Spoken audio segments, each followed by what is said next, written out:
Chevrolet beat engine overall ചെയ്യാനായിട്ട് അല്ലെങ്കിൽ engine പണി വന്നു കഴിഞ്ഞാൽ എത്ര കാശ് ചിലവാകും എന്ന് ചോദിക്കുന്നതിനേക്കാട്ടിലും മുന്നേ നമ്മൾ അത് ശരിക്കും എഞ്ചിൻ പണി ആയോ എന്ന് ചോദിക്കുന്നതായിരിക്കും നല്ലത്. ഒരുപാട് ആൾക്കാർ ചോദിക്കുന്നുണ്ട്, ബീറ്റ് എഞ്ചിൻ പണിയായി, വണ്ടി സ്റ്റാർട്ടിംഗ് ഡിലേ ഉണ്ട്, അത് എഞ്ചിൻ പണിയാനായിട്ട് എത്രത്തോളം ചിലവ് വരും, ഒരുപാട് ആൾക്കാർ ചോദിക്കുന്നുണ്ട്. അപ്പം അവരോട് എനിക്ക് പറയാനുള്ളത്, എഞ്ചിൻ പണി തന്നെ ആണോ എന്നുള്ളത് കൺഫേം ചെയ്തിട്ട് പോരെ നമുക്ക് എഞ്ചിൻ പണിയാനായിട്ട്. കാരണം ഇതുപോലെ എഞ്ചിൻ പണി വന്നേക്കുന്ന 3 വണ്ടികൾ ഇപ്പം എൻ്റെ അടുത്ത് കിടപ്പുണ്ട്. ബീറ്റ് ഡീസൽ തന്നെ 3 കിടപ്പുണ്ട്. അതിൽ ഏതൊക്കെ വണ്ടിക്ക് നമുക്ക് എഞ്ചിൻ പണിയേണ്ടി വരും, എന്തൊക്കെ ചെയ്യേണ്ടി വരും, എന്തൊക്കെ എക്സ്പെൻസ് വരും എന്നുള്ളത് ഈ വീഡിയോയിലൂടെ നമുക്ക് മനസ്സിലാക്കാം. കേരള മെക്ടെക്കിലേക്ക് എല്ലാവർക്കും സ്വാഗതം. അപ്പം നമ്മുടെ ഫസ്റ്റ് ബീറ്റ് ഇതാണ്. അപ്പോൾ ഈ വണ്ടി ഇതുപോലെ സ്റ്റാർട്ടിംഗ് ഡിലേ ആയിരുന്നു, രാവിലെ സ്റ്റാർട്ട് ആകത്തില്ല, പെട്രോൾ മണപ്പിച്ചിട്ടാണ് ഇത് സ്റ്റാർട്ട് ചെയ്തുകൊണ്ടിരുന്നത്.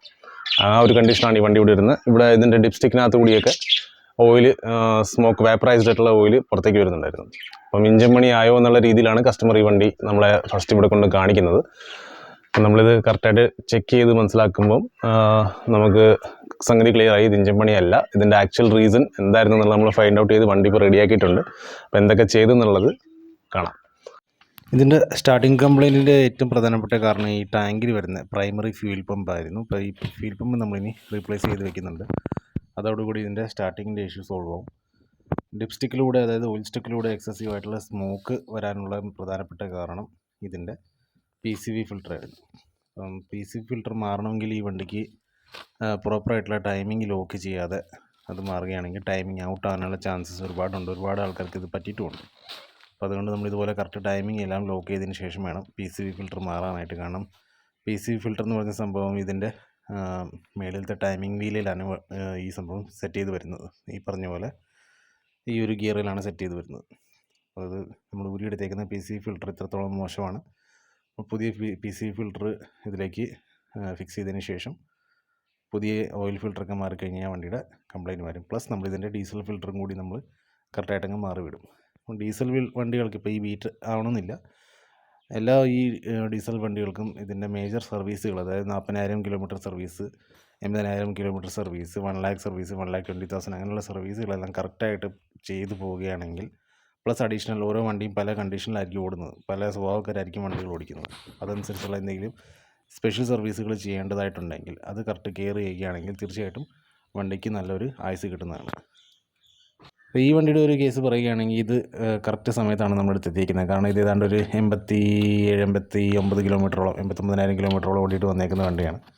അപ്പോൾ ഇതിൻ്റെ ഒരു മേജർ സർവീസ് നമ്മളിവിടെ കറക്റ്റായിട്ട് ചെയ്ത് വിടുന്നുണ്ട്. പ്ലസ് ഇതിൻ്റെ കാറ്റലറ്റിക് കൺവേർട്ടർ ഒത്തിരിയധികം ഇതിനകത്ത് കാർബൺ ഡിപ്പോസിറ്റ്സ് ഉണ്ട്. ഇത് ബീറ്റുകൾക്ക് പെട്ടെന്ന് ചോക്കായി പോകുന്നൊരു സംഭവമുണ്ട്, ഒരു ഇഷ്യൂ വരാറുണ്ട്. നമ്മളിതിൻ്റെ ക്യാറ്റ് കോൺ കറക്റ്റായിട്ട് തന്നെ ക്ലീൻ ചെയ്ത് പ്രോപ്പറായിട്ട് സൊല്യൂഷനൊക്കെ ഉപയോഗിച്ച് ക്ലീൻ ചെയ്തിട്ട് നമ്മൾ വീണ്ടും റീഫിക്സ് ചെയ്തിട്ടുണ്ട്. അങ്ങനെ ഈ വണ്ടിയുടെ പ്രോബ്ലംസ് നമ്മളിവിടെ സോർട്ട് ഔട്ട് ചെയ്തിട്ടുണ്ട്. ഇനി അടുത്ത വണ്ടികളുടെ ഇഷ്യൂസൊക്കെ എന്തായിരുന്നു എന്നുള്ളത് നമുക്ക് നേരിൽ കാണാം. അടുത്ത കാണുന്ന വണ്ടിയാണ് ഈ ബീറ്റ്. ഇത് ബീറ്റ് LT ആണ്. ഇത് ഇവിടെ വന്നിട്ട് ഏതാണ്ട് ഒരു 2 മാസത്തിലധികമായി, 2 മാസം 3 മാസം അടുപ്പിച്ചാകാറായി ഈ വണ്ടി. ഇത് ഈ പറഞ്ഞ പോലെ സ്റ്റാർട്ടിങ് ഡിലേയും പ്രശ്നങ്ങളൊക്കെ ആയിട്ടാണ് വന്നത്. പെട്രോൾ മണപ്പിച്ചാലേ ഇതും സ്റ്റാർട്ട് ആകത്തുള്ളൂ. ഇപ്പോൾ ഈ വണ്ടി ഇവിടെ എത്തിയതിന് ശേഷം നമ്മൾ ഇതിൻ്റെ എസ്റ്റിമേഷനും കാര്യങ്ങളൊക്കെ കൊടുത്തു, പക്ഷേ ഇത് വെയിറ്റിംഗ് അപ്രൂവലാണ്, അതുകൊണ്ട് ഇതിങ്ങനെ കിടക്കുക.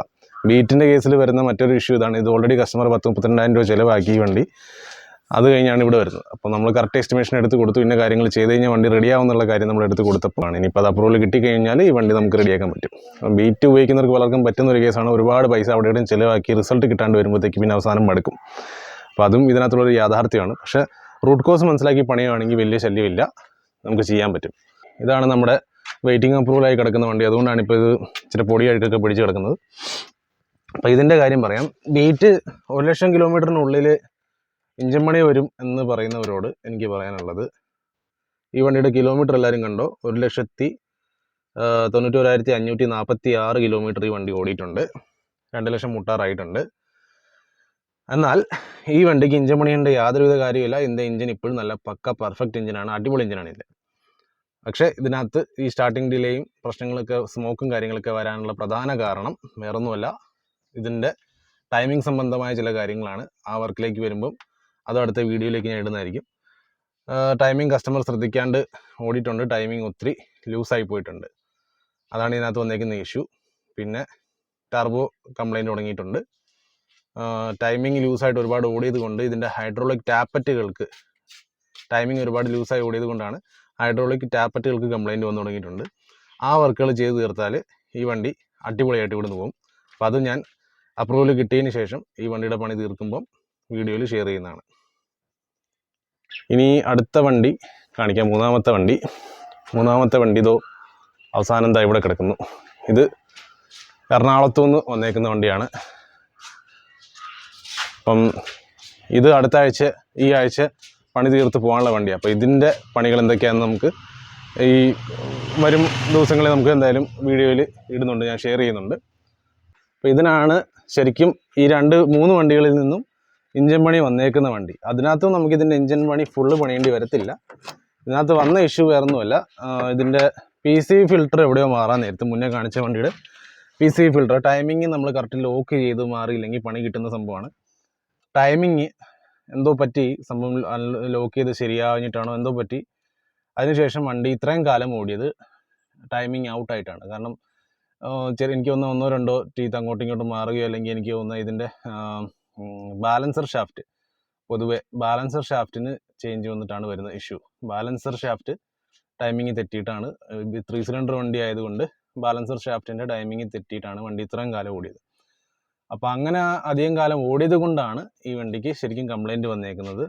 ഇതിൻ്റെയും ഇഞ്ചിൻ ഒരുപക്ഷെ നമുക്ക് ഫുള്ളി പണിയേണ്ടി വന്നേക്കത്തില്ല, നമുക്ക് പാർഷ്യലി പണിതാൽ ഈ വണ്ടി റെഡിയാകും. അപ്പോൾ ഇതെങ്ങനെയാണ് നമ്മൾ കണ്ടെത്തിയെന്നുള്ളത് മനസ്സിലാക്കാം. ഇത് ടൈമിങ് ഔട്ടായിട്ട് വണ്ടി ഓടി, വീണ്ടും സ്റ്റാർട്ടിങ് പ്രശ്നങ്ങൾ അത് ഇതെല്ലാം വന്നതിന് ശേഷം കസ്റ്റമർ വീണ്ടും കൊണ്ടുപോയി ഈ വണ്ടി ചെക്ക് ചെയ്യിപ്പിച്ചു, കാണിച്ചു. അപ്പം ഈ വണ്ടിയുടെ ക്രാങ്ക് സെൻസർ മാറ്റി വെച്ചിട്ട് വിട്ടു. ക്രാങ്ക് സെൻസറിൻ്റെ കംപ്ലയിൻ്റ് ആണെന്ന് പറഞ്ഞ് ക്രാങ്ക് സെൻസർ മാറ്റി വിട്ടു. പക്ഷേ ക്രാങ്ക് സെൻസർ മാറ്റിയതിന് ശേഷം വണ്ടി തദൈവ പഴയ പോലെ തന്നെ പഴയ അവസ്ഥയായിരുന്നു. നമ്മുടെ അടുത്ത് വന്നു. അപ്പോൾ ക്രാങ്ക് സെൻസർ മാറ്റിൻ്റെ റീസൺ എന്താണെന്ന് നമ്മൾ സ്കാൻ ചെയ്തപ്പോൾ തന്നെ നമുക്ക് സംഗതി മനസ്സിലായി, ഇതാണ് ഇഷ്യൂ എന്നുള്ളത്. വണ്ടിയുടെ നോക്ക് നോയ്സ്, വണ്ടി വരുമ്പോഴേ ഭയങ്കര നോക്ക് നോയ്സ് ആയിരുന്നു. നോക്ക് നോയ്സ് കേട്ടപ്പോൾ തന്നെ മനസ്സിലായി സംഭവം ടൈമിംഗ് ഔട്ടായിട്ട് ഓടിയിട്ടുണ്ടെന്നുള്ളത്. ബാക്കി നമ്മൾ സ്കാൻ ചെയ്തപ്പോഴത്തേക്ക് നമുക്ക് സ്കാനിങ്ങിലൂടെ കാര്യങ്ങൾ ക്ലിയർ ആയി. സ്കാൻ റിപ്പോർട്ട് ഞാൻ ഇപ്പോൾ കാണിക്കാം. അപ്പോൾ ഇതിൻ്റെ ട്രബിൾ കോഡ്സ് നമുക്ക് കാണേണ്ട, സ്കാനിങ് റിപ്പോർട്ട് കണ്ടുകഴിഞ്ഞാൽ നമുക്ക് മനസ്സിലാവും. ഇതിൻ്റെ ഫസ്റ്റ് കാണുന്ന trouble code P0016, crankshaft position not plausible. ഇവർ മാറിയതിന് ശേഷം ഇവർ ക്ലിയർ ചെയ്തതിന് ശേഷം നമുക്ക് ഇതിൻ്റെ ഇവിടെ ഡീറ്റെയിൽസ് കാണാം. സംഗതി ചെക്കപ്പ് പാസ്സായതിന് ശേഷം വീണ്ടും ഫെയിലായി. അതായത് സിസ്റ്റം ടൈമിങ് ഇതിന് കറക്റ്റ് ക്യാച്ച് ചെയ്യാനായിട്ട് കിട്ടുന്നില്ല സെൻസറിന്. പക്ഷെ അത് സെൻസറിൻ്റെ ഇഷ്യൂ അല്ല, വണ്ടിയുടെ ടൈമിങ് ഔട്ടായിട്ടുണ്ട്. ടൈമിങ് ഔട്ടായിട്ടാണ് വണ്ടി ഇത്രയും കാലം ഓടിക്കൊണ്ടിരുന്നത്. ആ ടൈമിങ് ഔട്ടായി ഓടിയതിൻ്റെ പേരിലാണ് ഇതിന് ഇത്രയും വലിയ കംപ്ലയിൻറ്റുകൾ വന്നേക്കുന്നത്. ഗ്ലോ പ്ലഗ് ഒക്കെ കുഴപ്പമില്ല, സംഭവം പഴയ ട്രബിൾ കോഡ്സ് ആണെന്ന്, ഹിസ്റ്ററി ആണെന്ന് വെക്കാം. ഇത് കൂടാണ്ട് നമുക്ക് അടുത്ത ട്രബിൾ കോഡ്സ് നോക്കാം. മേജറായിട്ട് ഇന്ന് വന്നേക്കുന്ന സീൻ എന്താണെന്ന് വെച്ചാൽ നമുക്ക് നോക്കാം. ഇതിനകത്ത് വന്നേക്കുന്നത് exhaust gas recirculation cooler bypass solenoid. Exhaust gas, അതായത് EGRൻ്റെ സിസ്റ്റം, അതായത് എമിഷൻ സിസ്റ്റം റിലേറ്റ് ചെയ്യുന്ന പ്രശ്നങ്ങളാണ് ഇതിൻ്റെ തുടക്കം ഡീസൽ വണ്ടികൾക്ക്. അതിൽ നിന്നാണ് മറ്റു പല ഇഷ്യൂസ് വരുന്നത്. അപ്പോൾ അതിൻ്റെ വാൽവ് കംപ്ലയിൻ്റ് ആയിട്ടുണ്ട്. EGRൻ്റെ കൂളറിൻ്റെ ബൈപ്പാസ് വാൽവ് കംപ്ലയിൻ്റ് ആയിട്ടുണ്ട്. കൂളറിൻ്റെ ബൈപ്പാസ് വാൽവ് കംപ്ലയിൻ്റ് ആയി അത് സ്റ്റക്കായി പോയിട്ടുണ്ട്. അതായത് ഓപ്പൺ കണ്ടീഷനിലെ സംഗതി സ്റ്റക്കായി പോയിട്ടുണ്ട്. അപ്പോൾ ഈ 3 വണ്ടികളിലും നമുക്ക് ശരിക്കും പറഞ്ഞു കഴിഞ്ഞാൽ ഇഞ്ചൻ പണി എന്ന് പറയാനായിട്ട് ഈ 3 വണ്ടികളിലും ഇതാ കാണുന്ന ഈ 2 വണ്ടി ഒഴിവാക്കി കഴിഞ്ഞാൽ ഇഞ്ചൻ പണി ശരിക്കും ഈ വണ്ടിക്ക് മാത്രമേ ഇഞ്ചൻ പണി ഉള്ളൂ. ഇപ്പോൾ ഡീസൽ വണ്ടികളെ സംബന്ധിച്ച് ഇപ്പോൾ ബീറ്റിൽ നിന്ന് മാത്രമല്ല, ഏതൊരു ഡീസൽ വണ്ടിയാണെങ്കിൽ ഞാൻ മനസ്സിലാക്കിയ നമ്മുടെ നാട്ടിലൊരു മാർക്കറ്റ് എന്ന് പറഞ്ഞു കഴിഞ്ഞാൽ ഡീസൽ വണ്ടിക്ക് ഇപ്പോൾ സ്റ്റാർട്ടിങ് ട്രബിൾ വന്നു കഴിഞ്ഞാൽ ഒന്നിലെ ഇഞ്ചക്ടർ അല്ലെങ്കിൽ വണ്ടിയുടെ ഫ്യൂൽ ഇഞ്ചക്ഷൻ പമ്പ്. അപ്പം വേറെ എന്തെങ്കിലും കാരണത്താൽ ഇത് വരുമോ എന്നുള്ളത് ആരും ചിന്തിക്കാൻ താല്പര്യപ്പെടുന്നില്ല, ആരും നോക്കുന്ന പോലും ഇല്ല എന്നുള്ളതാണ് അതിൻ്റെ യാഥാർത്ഥ്യം. ഇനി അതല്ലെങ്കിൽ ഇഞ്ചൻ പണി.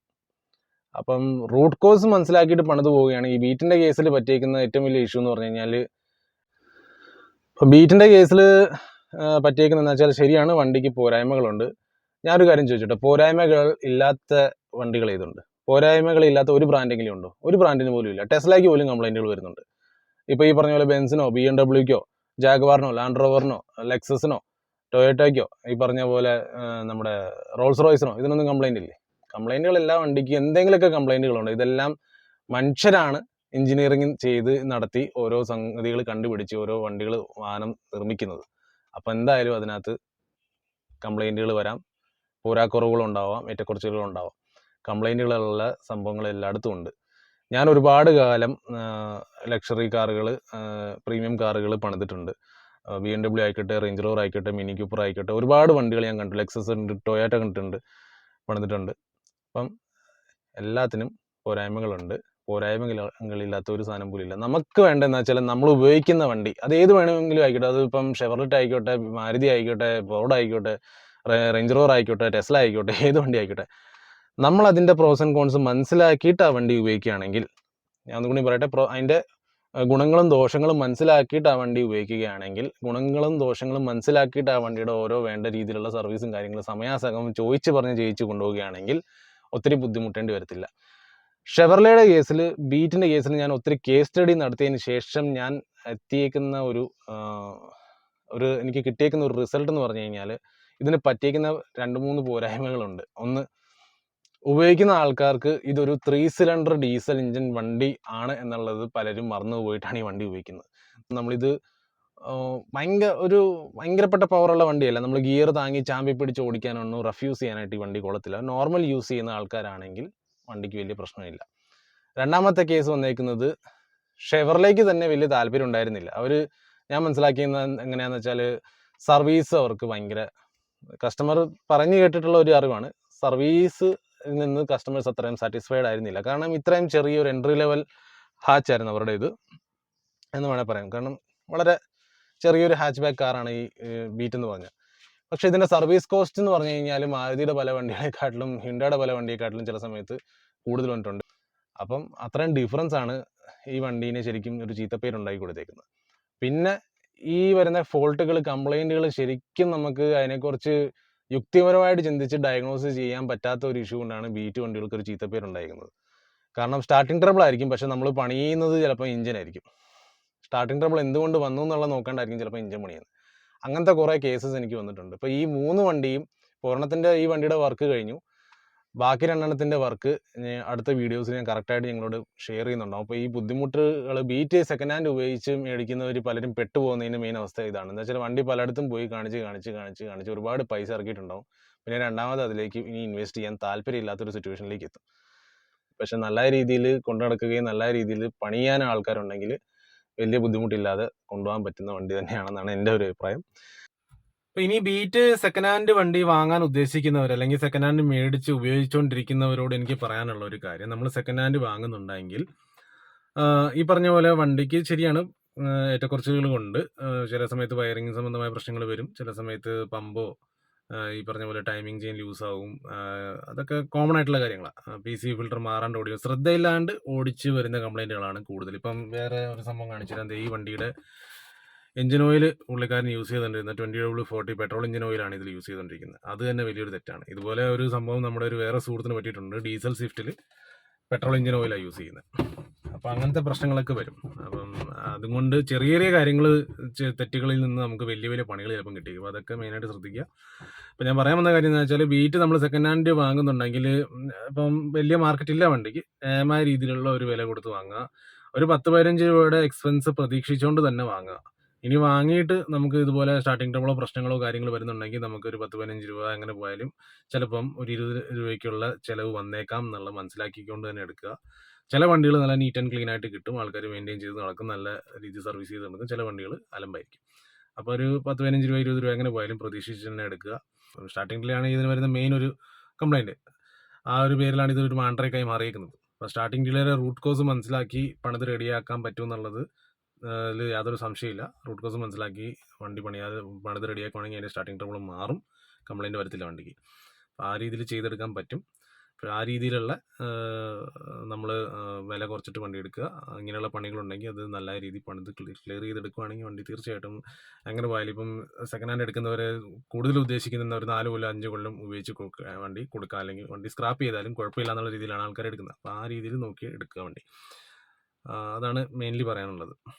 അപ്പോൾ നമുക്ക് വീണ്ടും പുതിയൊരു ഇൻഫോർമേറ്റീവ് വീഡിയോ ആയിട്ട് കാണാം. Till then bye, take care.